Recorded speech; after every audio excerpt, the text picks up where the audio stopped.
오늘 저는 시편 51편 6절에서 12절 말씀을 가지고 말씀의 제목을 한번 따라해 주시기 바랍니다. 시편 51편. 시편 51편. 네. 민수기를 강의하다 오늘은 시편 51편을 가지고 함께 은혜 나누고자 하는 이유는요. 제가 연초에 감사 큐티 365 이걸 가지고 같이 묵상하고 말씀을 생활화하면 기적이 일어난다. 그래서 우리 이영우 목사님이 지으신 우리 여의도 순복음교회 감사 큐티 365를 같이 이렇게 실행하자 이렇게 말씀을 드렸는데요. 오늘 7월 27일 말씀이 시편 51편입니다. 그래서 여러분 주보에 그 51편 말씀을 같이 이렇게 넣어 드렸는데요. 감사 큐티 365 하고 계시죠? 아멘이 좀 작으시네요. 네. 이 말씀을 생활화하셔서 늘 승리하시고 오늘부터라도 이 한 주간은 시편 말씀 그리고 마가복음 말씀, 누가복음 말씀이 쭉 한 장 한 장 하루하루마다 있으니까요. 이 책이 없으시면 감사 큐티 365 앱을 치시면 그 앱에도 잘 나와 있습니다. 그래서 항상 말씀 생활하신 여러분 되시기를 바랍니다. 우리가 광야 같은 세상을 살아가면서 세상 속에 이 거룩하신 하나님을 찬양하고 또 경배하는 훈련을 하고 있습니다. 아멘. 그래서 우리는 하나님의 군사로서 어떠한 일에 매진하느냐, 이 세상 속에 하나님의 거룩함을 드러내는 하나님의 백성이 되어야 될 줄 믿습니다. 그러려면 훈련 받아야 됩니다. 우리가 스스로 거룩해질 수 있습니까? 여러분은 거룩하십니까? 아닙니다. 그 거룩은 하나님으로부터 오는 것이기 때문에 하나님의 백성인 거룩함, 내가 거룩하니 너희도 거룩하라는 말씀을 지키기 위해서 훈련받아야 된다는 것입니다. 그러면서 제가 지지난주에 민수기에 이 우리의 삶의 안전장치, 거룩하지 않는 그런 구덩이에 빠지지 않도록 하나님이 예비하신 것이 계명인데, 그 계명을 지키는 것이 구렁텅이에 빠지지 않는 것인데, 그 계명을 지키는 것이 어려워서 눈에 보이도록 장치를 항상 보고 계명을 지켜야 되겠다 이런 마음을 먹도록 그렇게 하나님이 마련해 주신 게 있죠. 뭘 다르라고 했는데 기억나십니까? 사진을 보여주시면 지지난주에 이 옷단 이 귀에 술을 달아서 그걸 보면 계명을 지켜야 된다. 하나님의 거룩한, 나는 거룩한 백성이고 그리고 하나님이 예비하신 이 계명을 지키자, 이런 것을 옷단 술에 달아서 이 청색 끈으로 달아서 나는 거룩한 백성이야, 거룩히 살아야지 라는 마음을 갖도록 그렇게 하자라고 했습니다. 그런데 그 저 옷단 술이 뭐냐면요, 저게 뭘 상징하냐면요, 이 하나님의 말씀을 상징하는 것입니다. 우리의 마음에 옷단 술을 다는 것은 이 마음에 성경을, 이 주님이 주신 말씀을 계속해서 생활화하면서 읽고 그것을 실천해 나가는 것이 옷단 술을 닫은 것이다 라고 할 수가 있습니다.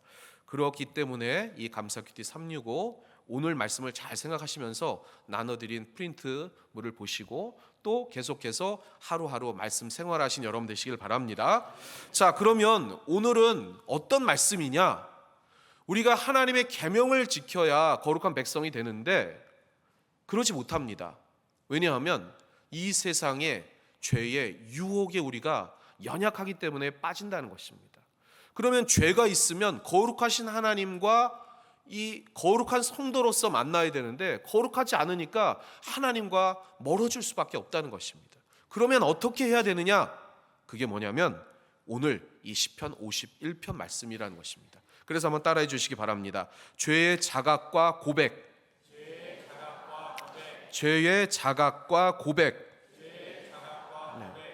그래서 우리는 주님의 말씀을 준행하고 있는지를 마음을 살펴서 혹여나 빠지기 쉬운 이 죄의 구렁텅이에 빠지기 쉬운 그 유혹 앞에, 그리고 빠졌을지라도 다시 한번 하나님 앞에 그 죄를 자각하고 고백해야 된다는 것입니다. 그게 오늘 이 다윗의 고백 안에 녹아져 있는데요. 우리 3절 말씀부터 한번 같이 한번 합독해 보겠습니다. 시작. 물은 나는 내 죄가를 아오니 내 죄가 항상 내 앞에 있나이다. 아멘. 이 시편 51편은요 참회시입니다. 그러니까 뭐냐면 회개하는 시죠. 초대교회로서부터 가장 유명한 대표적인 회개시, 참회시 7편 중에 한 편으로서 아주 유명한 다윗의 회개시입니다. 거기에 다윗이 먼저 뭐라고 하냐면은 죄를 자각하고 고백하고 있습니다. 내 죄를 압니다. 그리고 그 죄가 항상 내 앞에 있습니다. 라고 고백을 하고 있다는 것입니다. 여러분이 아시지만 이 시편 51편은 여기 51편 표제에 보면 이렇게 되어 있습니다. 다윗이 밧세바와 동침한 후 선지자 나단이 그에게 왔을 때 하는 다윗의 참회 시입니다. 여러분이 아시는 것처럼 다윗은 이스라엘의 가장 강력한 왕이었고 두 번째 왕으로서 정치, 경제, 심지어는 찬양까지 모든 것을 섭렵하고 이스라엘 백성들을 잘 통치한 훌륭한 왕이었습니다. 그러나 이 다윗조차도 죄의 유혹에 빠져서 이 강제로 숭성된 우리아의 장군의 아내 밧세바를 취하고 그리고 우리아를 전쟁터에서 죽게 만드는 심각한 죄를 범했습니다. 그리고 나서 나단 선지자가 와서 충언을 통해서 당신이 죄를 저질렀다고 고백했을 때 눈물 흘리며 가슴을 찢고 오늘 이 본문 말씀을 하나님 앞에 참회하면서 회개하면서 올린 시가 바로 그것이었다는 것입니다. 사람은 누구나 죄를 지을 수 있습니다. 우리가 어린 연약한 아주 천진난만한 아이도 쉽게 자기 욕심에 따라서 범죄하는 것을 우리가 알지 않습니까? 그렇게 아주 어리고 천진난만한 아이까지도 죄를 짓는 그 죄의 뿌리가 우리 안에 있기에 그 유혹에 감당할 자신이 없는 것입니다. 그럴 때 어떻게 해야 되느냐? 죄를 자각하고 고백해야 된다는 것입니다. 그러한 여러분 되시기를 주님의 이름으로 부탁을 드리겠습니다. 아멘. 그래서 이 다윗이 6절에 이렇게 고백하고 있습니다. 같이 한번 합독해 보겠습니다. 시작. 보소서 주께서는 중심이 진실함을 아시오니 내게 지혜를 은밀히 가르치시리이다. 아멘. 하나님께서는 죄를 짓느냐 안 짓느냐 이것보다 더 중요한 게 뭐냐면요, 죄에 따른 반응이라는 것입니다. 우리가 죄를 지었을 때의 그 반응, 그것을 하나님이 보신다는 것입니다. 왜냐하면 우리가 죄에 빠질 연약한 존재임을 하나님은 미리 아시고 그 우리의 연약함을 용서하실 준비가 돼 있으신 분이라는 것입니다. 하나님께서 태초에 아담과 하와가 범죄했을 때 하나님 되고자 하나님과 언약한 이 선악을 알게 하는 나무의 실과를 먹고 하나님 앞에 섰습니다. 하나님이 그것을 아시고 그들을 징계하시고 그리고 그를 내쫓기 전에 그 연약함을 아시고 하나님이 뭐라고 말씀하셨습니까? 그 죄에 어떻게 반응하는지를 보시고자 먼저 물어보셨습니다. 그랬을 때 아담과 하와의 반응이 어땠습니까? 죄를 자각하고 고백하고 용서를 구하기보다 핑계를 대고 그리고 남을 탓하고 그리고 그 죄를 덮으려고 했죠. 그래서 하나님 앞에 징계를 받은 것입니다. 만약에 용서를 구하고 죄를 자각하고 하나님 앞에 나왔다면 오늘 이 말씀처럼 중심의 진실함을 보시는 그 하나님께서 용서해 주셨을 것입니다. 우리도 마찬가지입니다. 우리는 죄에 빠지기 쉬운 연약한 존재입니다. 그러면 어떻게 해야 합니까? 거룩하신 하나님 앞에 따라하시기 바랍니다. 죄를 자각하자. 죄를 자각하자. 그리고 두 번째 한번 따라해 주시기 바랍니다. 죄를 고백하자. 죄를 고백하자. 그리고 세 번째, 죄에 따른 용서를 구하자. 죄에 따른 용서를 구하자. 용서를 구하시는 여러분 되시기를 주님의 이름으로 부탁을 드리겠습니다. 이것이 우리에게 필요하다는 것입니다. 그렇게 하나님 앞에 나아가시는 여러분 되시기를, 죄에 따른 반응을 통해 주님의 그 거룩함을 쫓아 우리도 거룩해질 수 있도록 그 죄를 민감하게 반응하시고 그에 따른 그 중심함을, 그 중심의 진실함을 하나님 앞에 올리시는 여러분 되시기를 주님의 이름으로 축원합니다. 두 번째인데요, 한번 따라하시기 바랍니다. 주님의 은혜를 구함. 주님의 은혜를 구함. 네. 오늘 말씀을 통해서 나타난 그 다윗의 태도, 그게 뭐냐면 이 중범죄, 심각한 범죄를 지었지만 우리가 그렇게 심각한 범죄를 안 지었기 때문에 우리는 그렇게까지 할 필요가 없다, 그것이 아니라 모든 인간은 그 죄에 따라서 조그만 죄라도 하나님 앞에 올바로 설 수 있는 그 의인이 없기에 다시는 범죄치 않겠다는 간구를 하나님 앞에 올려야 된다는 것입니다. 그것이 오늘 7절 말씀에 다윗의 고백을 통해 나와 있습니다. 우리 같이 한번 합독해 보겠습니다. 시작. 우술초로 나를 정결하게 하소서. 내가 정하리이다. 나의 죄를 씻어 주소서. 내가 눈보다 희리이다. 아멘. 다윗은 이 마음속 깊이 있는 그 죄의 뿌리를 심각하게 인지했습니다. 아, 나는 안 되겠구나. 나 혼자서는 이 죄를 감당할 수 없구나. 그것을 하나님 앞에 고백했다는 것입니다. 그래서 정결케 해달라고 지금 하나님 앞에 절실히 간구하고 있다는 것입니다.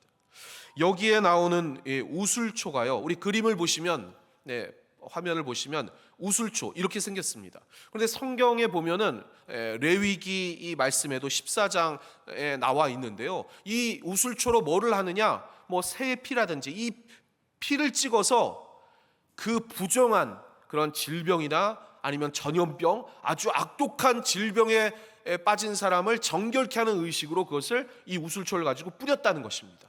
그 용도로 사용되어지는 게 우술초예요.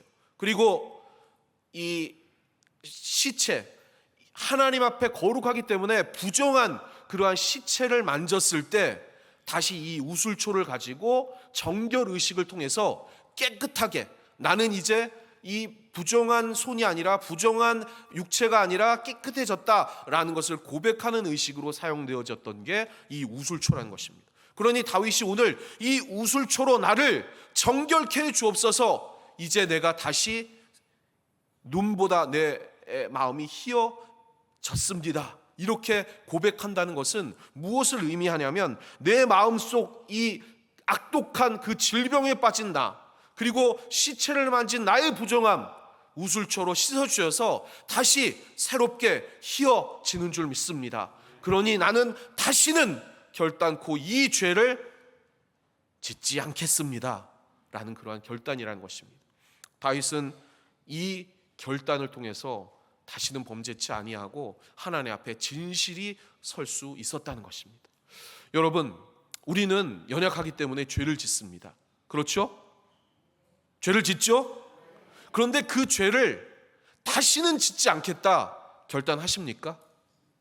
아니면 지었던 죄를 또 짓고 똑같은 죄를 또 짓고 자꾸만 반복해서 죄를 짓습니까? 남을 미워하는 것, 성경에 보면 우리 주님이 살인하는 자다라고 그렇게 말씀하셨습니다. 심각하게 그 죄를 깨달아라 라는 말씀이죠. 근데 여러분, 남을 미워하고 다시는 안 미워하십니까? 아니면 또 미워하십니까? 남을 무시하고 다시는 무시하지 않으십니까? 아니면 또 무시하십니까? 남을 여러분의 잣대로 판단하고 다시는 판단하지 말라고 했는데 또 판단하십니까? 오늘 다윗이 고백하고 있습니다. 하나님, 다시는 이러한 죄 짓지 않겠습니다. 저를 우술초로 정결케 해 주십시오. 새롭게 나아가겠습니다. 그 고백을 주님 앞에 올려드리시는 여러분 되시기를 주님의 이름으로 축원합니다. 축원합니다. 다윗이 이제 10절 말씀에 이렇게 고백하고 있는데요, 저는 이 10절 말씀이 제 마음에 가장 깊이 다가왔습니다. 이 말씀 같이 한번 합독해 보도록 하겠습니다. 시작. 하나님이여, 내 속에 정한 마음을 창조하시고 내 안에 정직한 영을 새롭게 하소서. 아멘. 그래서 다윗은 고백했다는 거예요. 우술초로 저를 정결케 해주시면 저는 정직한 영, 주님이 새롭게 해주시고, 그리고 정한 마음을 하나님이 창조해 주셔서 저는 새롭게 태어나는 존재가 될 것입니다. 이렇게 고백했다는 것입니다. 여기에 정한 마음을 창조, 이 히브리 단어가 바라입니다. 바라. 이것은 주어가 하나님뿐이 쓸 수 없는 단어예요. 그러니까 하나님만이 창조하시는 것입니다. 이 정한 마음을 누구만이 창조하신다고요? 하나님만이. 내 노력과 내 힘으로는 결단코 정해질 수 없고 그리고 깨끗해질 수 없고 의인될 수 없어서 주님 앞에 이 정한 마음을 하나님만이 창조하실 수 있으니까 그 창조하신 마음을, 그 정직한 영을 제게 주셔서 새롭게 제가 태어날 수 있게 해 주옵소서라고 지금 결단하고 있는 것입니다. 여러분, 오늘 결단하시기 바랍니다. 무슨 결단이요? 어떠한 결단? 새롭게 태어나는 결단.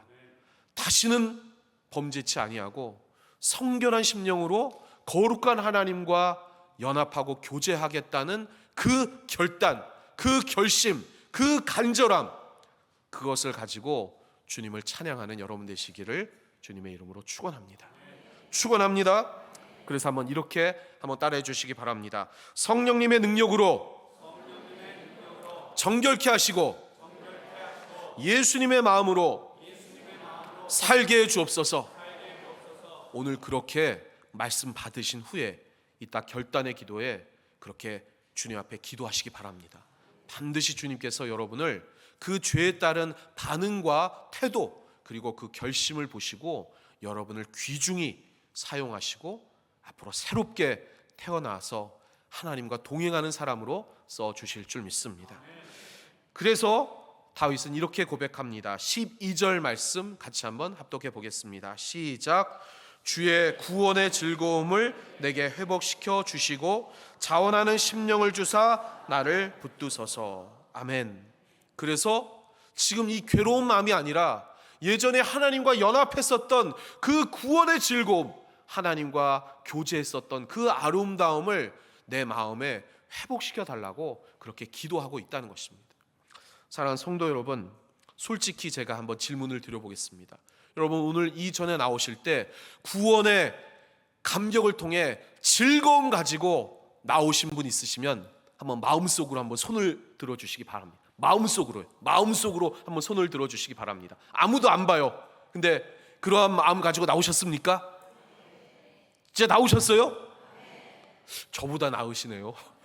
저는 막 설교의 부담감 그리고 좀 이따 더 부담감을 가질 그런 자리 때문에 막 떨리는 마음으로 구원의 감격보다는 막 의무감이나 막 무거운 짐 같은데 하나님 앞에 회개합니다. 오늘 다시 한번 이 말씀을 통해서 말씀 생활을 하면서 구원의 즐거움 주님이 회복시켜 주실 줄 믿습니다.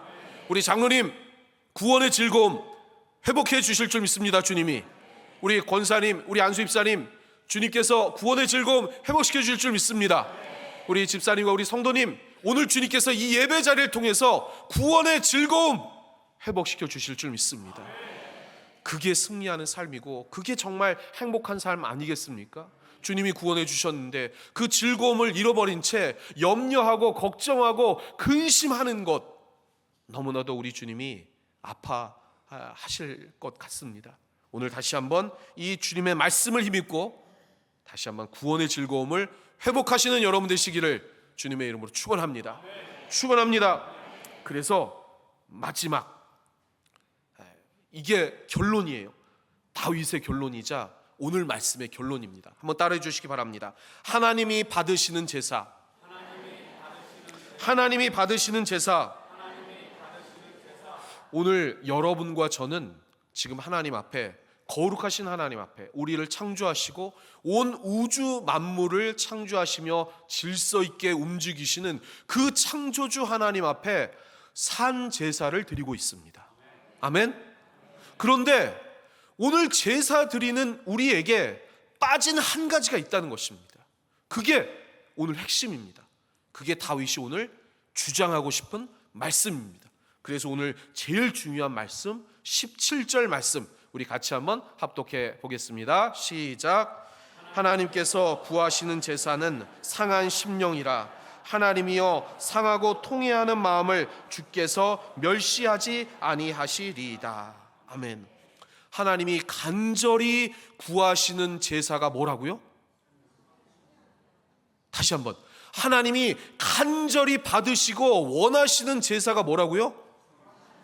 상한 심령입니다. 다시 한번 17절 말씀, 자신이 없으신 것 같은데 이 17절 말씀 너무 중요하니까 오늘 핵심 되는 말씀 같이 한번 합독해 보겠습니다. 시작. 하나님께서 구하시는 제사는 상한 심령이라 하나님이여 상하고 통회하는 마음을 주께서 멸시하지 아니하시리이다. 아멘. 하나님이 구하시는 제사 상한 심령입니다. 무슨 말씀입니까? 내 안에 진솔하게 내 죄와 허물들을 이 십자가 앞에 내려놓고, 하나님, 제가 다시 한번 주님 앞에 용서를 구합니다. 나의 이 허물들, 나의 힘 가지고 살아가려고 했던 나의 자존심과 나의 욕심들, 이생의 자랑들, 육신의 정욕들, 안목의 정욕들 오늘 다 내려놓고 성결한 심령으로 우술초로 나를 정결케 해 주십시오. 다시 새로운 영, 정직한 영으로 새롭게 해 주옵소서. 그렇게 구하는 자가 제대로 된 제사를 드리는 자라는 것입니다. 그렇지 않겠습니까, 여러분? 우리는 연약합니다. 우리는 죄인입니다. 그런데 거룩하신 하나님이 여러분과 만나려고 이 자리에 오셨습니다. 그런데 해결해야 할 문제가 있다는 것입니다. 여러분 생각해 보시기 바랍니다. 여기에 있는 이 우술초로 정결하기 전에 모든 그 더러운 질병들, 그 전염병들이 가득한 그곳에, 그리고 시체들이 널려있는 그 냄새나는 곳에 주님이 어떻게 그 자리에 우리와 함께 계실 수 있겠습니까? 우리 마음이 그런데 어떻게 주님이 우리와 교제하고 연합하실 수 있겠습니까? 상한 심령을 통해서 그것을 내려놓고 진솔히 하나님 앞에 우리의 정결함을 구할 때 주님께서는 여러분을 받으시고 여러분을 새롭게 해 주실 줄 믿습니다. 돌아온 탕자를 기다리시는 그 하나님의 마음, 아직 죄인이었고 자신의 재산을 탕진했고 거렁벙이었고 유혹에 빠져서 육신의 정욕, 안목의 정욕에 빠져있던 그 아들이 아버지에게 나와 용서를 구할 때 그 아들을 품에 안으시고 가락지를 끼워주시고 살진 송아지를 잡고 잔치를 벌여주셨다는 것입니다. 오늘 주님의 마음이 그렇다는 것입니다. 우리는 탕자 같지만 이 죄진 마음을 주님 앞에 진솔히 자각하고 고백하고 용서를 구할 때 주님께서는 여러분을 안아주실 줄 믿습니다. 가락지를 끼워주실 줄 믿습니다. 살진 송아지를 잡고 잔치를 벌여주실 줄 믿습니다. 그 하나님의 마음을 품고 새로운 영으로, 정직한 영으로 하나님 앞에 서시는 우리 여의도 순복음 신한산교회 모든 성도들 되시기를 주님의 이름으로 축원합니다. 결론을 맺겠습니다. 우리 하나님은 거룩하신 하나님이시지만 우리를 끝까지 기다리시는 사랑의 하나님이신 줄 믿습니다. 오늘 그 하나님 앞에 제사 드릴 때 우리의 마음은 상한 심령이어야 될 줄 믿습니다.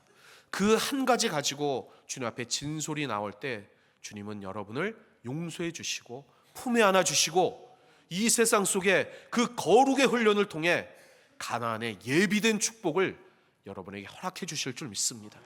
또한 전인적인 구원의 은혜를 통해서 여러분의 삶의 형통을, 또 육신의 건강함을, 그리고 여러분의 영적인 성장을 통한 성령과 동행하는 승리의 삶을 예비해 주실 줄 믿습니다.